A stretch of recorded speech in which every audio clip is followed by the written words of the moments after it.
হে জগতবাসী, আজ আমি শামীম আলী চিশতি আপনাদের সামনে একটি আলোচনা নিয়ে আসলাম। সে আলোচনাটি হলো যে মানুষ সঠিক মনে করে করে বহু ভুল কাজ করতেছে। যেমন একটি কথা বলা হয় যে একটা বাচ্চা যখন জন্ম নেয় পৃথিবীতে, তখন একদল তরিকতের লোক মনে করে যে, যেমন গান শুনেছিল আমার চাচা গুরু জালালউদ্দিন খাঁ কিছু কবিতার মধ্যে গান লিখেছে, আবে হায়াতের পানি দেহের মধ্যে আছে জানি, চিনতে কয়জন পারে, সে লেখছে এই কথা। আবার এটাকে কেউ কেউ কি বলেছে যে দেহের মধ্যে আছে জানি, আবে হায়াতের পানি খাইতে কয়জন পারে, নাউজুবিল্লাহ। তো আজকের যে কথাটি হলো যে এই আবে হায়াতের পানি মানব দেহের মধ্যে আছে ঠিক আছে, কিন্তু মানুষ ভুল করে করে এই আবে হায়াতের পানি মনে করে তারা কি করতেছে, যে আবে হায়াতের পানি মনে করে করে তারা, যে একজন নারী লোক যখন বাচ্চা প্রসব করে তখন গর্ভ যে জলটা সেটাকে খেয়ে নিচ্ছে, নাউজুবিল্লাহ। আবে হায়াতের পানি মনে করে এটা খেয়ে নিচ্ছে। আবার কেউ ভাবছে যে সারাবান তহুরা, তো সারাবান তহুরা কি, সেটাও তো পানি, তো সেই দেখা গেছে যে গর্ভ জলটাকে খেয়ে নিচ্ছে, নাউজুবিল্লাহ। যারা এসব করে এসব খাচ্ছে গিল্লা, এদের জন্যই আমি বললাম নাউজুবিল্লাহ। তবে আজকে এই আলোচনাটি যেই শুনবেন, কেউ রাগান্বিত হবেন না, ক্ষিপ্ত হবেন না, অবশ্যই আমার এই কথাগুলো বোঝার চেষ্টা করবেন। তবে হে জগতবাসী, তো আমি যে কথাটি আজকে পরিষ্কার করে বলতে চাচ্ছি, অবশ্যই আপনারা এই কথাটা সুন্দর মনে নেবেন, যে দেহের মধ্যে আছে জানি আবে হায়াতের পানি, কথা তো সত্য, কিন্তু পানি তো সেটা নয়, গর্ভজলের কথা বলা হয় নাই। যে আবে হায়াত অর্থ, আব অর্থ পানি, আরবিতে আব অর্থ পানি এবং হায়াত অর্থ জিন্দা।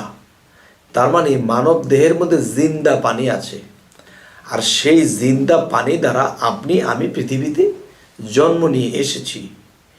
তাহলে সেই জিন্দা পানিটা কার কাছে? যে অষ্টধাতুর দেহখানি চালাইতেছে খুদ কোম্পানি, মধ্যস্থলে আছে পানি, হাওয়ার যোগে হয় প্রবল, উপরে জলে পরশমণি, নিচে ঘুমায় অষ্টফণি, হংস রবে ওঠে ধ্বনি, সোহাং শব্দে চলাচল, এই মোলদার হইতে নিয়ে, যাই হোক সেখানে গেলাম না। এখন কথাটি হলো যে আবে হায়াতের পানি দেহের মধ্যে আছে জানি, চিনতে কয়জন পারে। যে চিনতে পেরেছে সে কখনো এই দেহের থেকে প্রবাহিত করবে না, সে দেহের সাথে মিশিয়ে রাখবে। আর প্রবাহিত করে যারা বক্ষণ করিতেছে, এতে কোনো লাভ হবে না।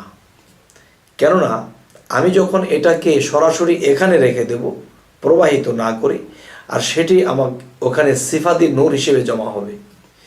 আর যখন আমি প্রবাহিত করে আবার নিজের মধ্যে বক্ষণ করব, সেটা পায়খানা রাস্তা দিয়ে চলে যাবে, সেটা আমার কোনো কাজে আসবে না। যাই হোক, যারা এই ভুল জিনিসগুলো নিয়ে আছে তারা আসলে সঠিক মনে করে এই ভুল কাজগুলো করতেছে। তে আমি এই জন্য আজকের এই আলোচনাটি নিয়ে আসলাম যে নারীর গর্ভজল, যেই জলের মধ্যে একটা শিশু বাসন্তমান থাকে, এটার মধ্যে সে নড়াচড়া করে, তখন মা বুঝতে পারে। আর এই জলটুকু যদি না থাকতো তাহলে এই বাচ্চাটি মারা যেত, বা সেখানে জীব রূপে সে বেঁচে থাকতে পারতো না। তাই বলা হয় যে আল্লাহ যে পানিটা দিয়েছে এটাও একটা নদী, আর এই নদীর মধ্যে এই লোনা পানিটা সেখানে থাকতে হয়। আর এই পানির মধ্যে আল্লাহ এমন মেডিসিন দিয়ে দিয়েছে, একটা বাচ্চার শরীর হৃষ্টপুষ্ট হয়, কিন্তু এখানে বাচ্চার কষ্ট হয় না, এবং এখানে বাচ্চার শরীরের কোনো ক্ষতি হয় না, এমন মেডিসিন আল্লাহর কুদরত থেকে সে পানিতে দিয়ে দিয়েছে। যখন প্রসবের মাধ্যমে পৃথিবীতে এসে যায় তখন সেই পানিটি কোনো মানুষের কোনো কাজে লাগে না। আর যদি এটা কাজে লাগায় তাহলে তারা এখানে কুফরি করতেছে, এখানে তারা খারাপ কিছু চিন্তা ভাবনা করতেছে সঠিক মনে করে। আসলে এখানে এই পানির আর কোনো প্রয়োজন নেই। যতক্ষণ প্রয়োজন ছিল 10 মাস 10 দিন এই বাচ্চাটা এখানে ছিল, এই প্রয়োজনে আল্লাহ এই পানিটা দিয়েছেন। তবে যারা এই গর্ভজলটাকে যারা তরিকতের বা কোনো ভালো কাজে মনে করে লাগাবে সে সম্পূর্ণ ভুলে আছে। আজ আমি এই কথাটি ক্লিয়ার করে বললাম। তবে হে জগতবাসী, যে আশা করব আমাদের চ্যানেলের আলোচনা অবশ্যই আপনাদের ভালো লাগে। যদি আপনাদের ভালো লাগে অবশ্যই সাবস্ক্রাইব করে নেবেন। এবং আরও একটি বিষয় হলো যে আপনারা দেখা গেছে যে আবে হায়াতের পানি জিন্দা পানি, আর সেই জিন্দা পানি যদি আমার জিন্দা দেহের মধ্যে মজুত করে রেখে দিই, প্রবাহিত না করি, তাহলে আমি হব একজন পুরুষ, খাঁটি পুরুষ, এবং কি কোনো একদিন সাধনার দ্বারা মহাপুরুষও হওয়া যায়।